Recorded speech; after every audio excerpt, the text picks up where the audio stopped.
Hi friends, we are here for today's Bible study, or this week's Bible study. The text we are looking at in worship on Sunday is going to be Matthew chapter 9, verses 9 through 13. It has a parallel account in the Gospel of Mark, if you want to just see another version, which is Mark 2, verses 13 through 17, but we're going to be reading and focusing on the Matthew version today. We're continuing on our focus of how God interacts with people or neighbors, so we're thinking about it through a lens of neighboring. And this is the account of one of the call of the disciples, Matthew. And so we're going to read through that. It's nice and short, but we'll unpack it a little bit. So here we go. Matthew chapter 9, verses 9 through 13. As Jesus was walking along, he saw a man called Matthew sitting at the tax collection station. And he said to him, "Follow me." And he got up and followed him. And as he sat at dinner in the house, many tax collectors and sinners came and were sitting with Jesus and his disciples. When the Pharisees saw this, they said to his disciples, "Why does your teacher eat with tax collectors and sinners?" But when Jesus heard this, he said, "Those who are well have no need of a physician, but those who are sick do. Go and learn what this means. I desire mercy, not sacrifice. For I have not come to call the righteous, but sinners." Okay, so that's our text. Let's go back to verse 9. As Jesus was walking along, he saw a man called Matthew sitting at a tax collection station. Okay, as Jesus was walking along, it's important to note that this text comes soon after just our text from last week. So in the Gospel of Mark, which is the other one I told you about, it is immediately following. So last week's text was when the friends lowered their paralyzed friend through the roof. And that was the very beginning of chapter 2 in the Gospel of Mark. In the Gospel of Matthew, it happens just before this as well. And so that had been happening. He's in Capernaum, which is kind of home base. And so now he's out walking about, and he sees a man, Matthew, sitting in the tax collection station. And so it's important to know as we do this what that means, because you can get a vibe from both how the Pharisees interact with this text later, or this man later, that is probably not well viewed from the community. And so some information about tax collecting. How it worked in kind of Roman-occupied Jerusalem and in that region was that in order for Rome to collect taxes from people, they basically hired Jewish representatives to be tax collectors, and they were responsible for collecting a certain amount of tax. And that they had taxes for all kinds of stuff. So I wrote some of them down that I found, but there are more than this. They had what is called the ground tax, that was basically a tax on things that came from the ground. And so you had to provide either financial compensation or 1/10 of the equivalent of 1/10 of your grain. So it could actually be grain, or it could be what the grain was worth. 1/5 of any fruit or fruit produced from vines, so olives and grapes, and then any other fruit, 1/5 of that. Again, it could be in kind, so you could give them 1/5 of your harvest, or you could give them the financial equivalent of 1/5 of the harvest. There was an income tax that any 1% of all income brought in was given to Rome. There was what was called the poll tax, which was a tax on males from the ages of 14 through 65, and then females from the ages of 12 through 65. There were import duties, so anything you brought in from outside, of a tax of 2.5 to 12.5%. There were taxes on if you had pack animals. There were taxes for traveling. If you were traveling on main roads, then you had to pay kind of tolls for that, or across bridges there were tolls. Entering into certain towns or entering into marketplaces, there would be tolls. So there were lots of taxes that these tax collectors were responsible for collecting. And Matthew was one of those. So he was one of these tax collectors. And as you can imagine, tax collectors were not thought of highly by their Jewish peers, because they were Jewish people who were representing and working on behalf of Rome, who was considered the occupying entity or the power there. Jewish people weren't happy about paying taxes to Rome because they didn't want Romans to be there. They didn't want Rome to be occupying their land, and they still had responsibilities to pay into the Jewish social order. So there were temple taxes and temple responsibilities as well, as far as their harvest and how to support their own Jewish system. How the tax collectors made money, they ended up being kind of more of a wealthy figure within the community, because they would agree to collect the taxes for Rome, but then they had permission from Rome to kind of add a surcharge or processing fees, if you would, that would be their commission off of it. And so what ended up happening was not only were they kind of representatives of the Roman government and taking, collecting people's money and giving it to Rome, but in addition to that, they took more than they had to, and often not like a reasonable like markup. They would mark it up significantly and end up padding their pockets. And so they were considered to be kind of swindlers. They were known for taking bribes from richer people within the community so that they could avoid taxes, but that made them kind of universally hated. Both also by the Roman government, because the Roman government knew that they were kind of also being swindled by these figures who were trying to not give Rome all that Rome wanted and keep as much as they possibly could for themselves. And so that's who Matthew is. And overall, the tax collector, like that figure within the Jewish life at the time, was not looked upon highly, where they were considered to be kind of corrupt and bad and like a traitor to the faith. And so here we have Jesus interacting with Matthew, who is one of these tax collectors. And then it says, he said to him, "Follow me." And Matthew got up and followed Jesus. And so who knows what kind of interaction's happening there? We were talking a Bible study, like, is it a twinkle in Jesus's eye? Had Matthew already heard about who this Jesus was? If he was already building kind of a traction within Capernaum, Matthew probably did know who he was, or had at least heard of him. And so the invitation was just, you're even, like the fact that you're even acknowledging me, of course I'll come, I'll follow you. Or maybe there is more, there's definitely more to these gospel narratives than we get written, like in the story format. And so maybe there is an hour that comes between when Jesus saw him and when he invites him to follow. And in that time period, he tells Matthew something. But what we do know for sure is that Jesus says, "Come follow me," and Matthew does. And so he leaves behind the tax booth, which means now it's unmanned, and who knows how much money Rome lost that day.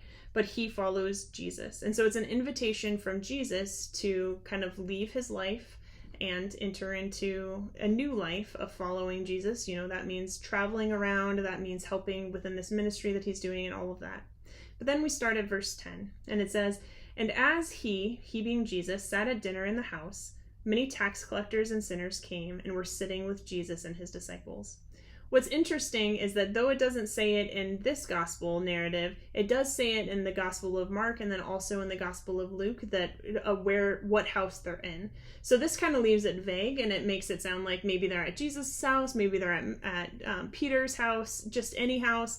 But in the other Gospels, it specifically names that they went to Matthew's house. And so Jesus is eating dinner at Matthew's house. And while there, it says, many tax collectors and sinners came and were sitting with Jesus and his disciples. So it sounds as if Matthew's friends came along, okay? And so other tax collectors that he knew, they came over for dinner. And then it says sinners. And the term sinners here and in other places within the New Testament, like this kind of generalized version of it, that specific Greek word can mean anybody who doesn't adhere to the Jewish laws. So that can be people who are outside of the Jewish faith, but it can also be people inside the Jewish faith that don't live into the requirements that the temple sets forth as far as like cleanliness and certain washings and all of that. So they are like culturally Jewish, but not necessarily religiously adhering to all of the nuances of the faith. And so it doesn't just mean like the worst people ever, or like the biggest sin, like the biggest bad guys out there, or the morally worst, but they were considered by the religious of the day to be kind of other and therefore demonized because they weren't doing what they weren't doing what they were supposed to be doing.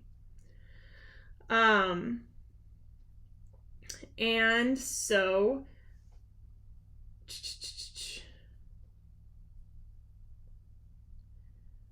let's see. Sinners came and were sitting with Jesus and his disciples.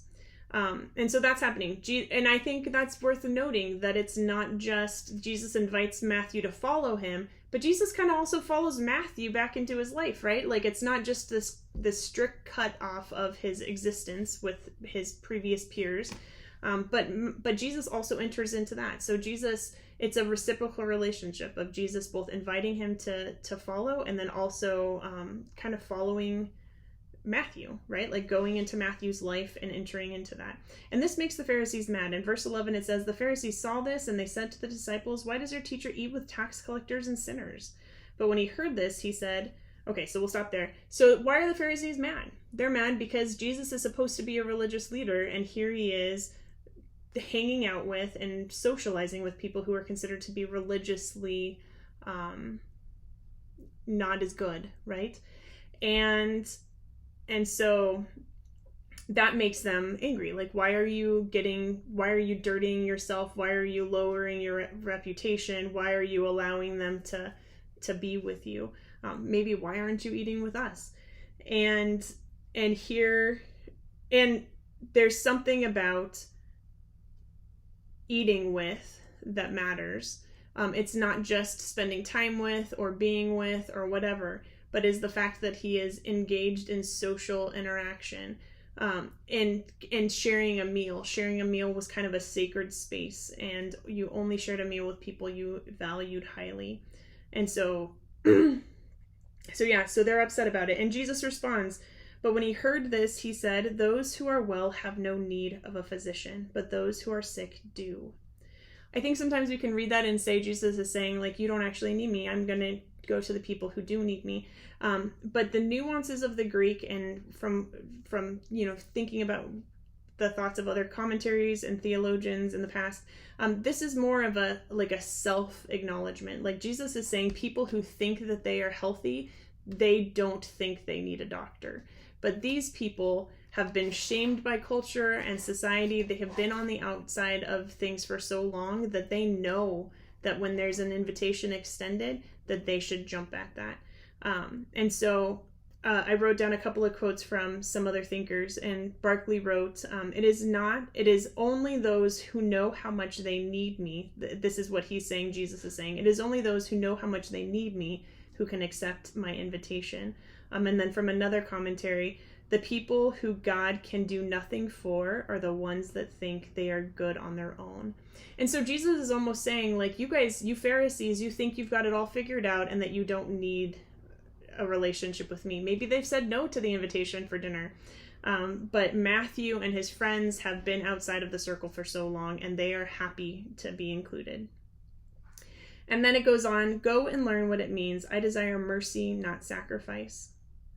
Again, this idea that, like, the Pharisees have spent so much time figuring out how to micromanage the laws, and this world of sacrificial living. Temple sacrifice was a big piece of it, but also just like, don't do this, don't socialize with this, go over here, all this kind of stuff. And that what Jesus is saying is that that's not centered on love. That, like, yes, we have these practices that point us towards things, but mercy, like the word here is mercy, can also be translated as kindness. And so that this, like, deep connection and interaction of people that stems from, like, seeing them and being vulnerable with them. "For I have not come to call the righteous, but the sinners." The term righteous means that they are in right standing with God. And Jesus came head to head with a lot of people who felt like they had done all of the things to do that, and that they saved themselves, basically. And God's. It brings me back to the text from Micah. "What does the Lord require? Not burnt offerings, but the Lord requires that you seek justice, love kindness, and walk humbly with your Lord." And so, like, humility is part of it. And if we think we can do this alone, then we are not humble enough. But those who own their brokenness also recognize that relationship is important and that we need each other. and so are more welcoming to the love. So that's our text for today. It's interesting to think about just how Jesus really showed up in the lives of people, and who, like in this situation, Jesus is in relationship with people that we would have considered outside of the religious bubble at the time, and he is having kind of some conflict with the people who are within the religious bubble at the time. And so it's interesting to, see where do we fall? Are we more, when we interact with the world, are we more Pharisaic and kind of judgmental about who should be at the table with Jesus? Or are we more inclusive and meeting people where they are and actually going into their world and their social experiences like Jesus does? And how can we model more of that? So I hope that this made you think and enter into the text a little bit differently than maybe you have in the past. Blessings, friends. See you next week, or hope to see you on Sunday. Bye.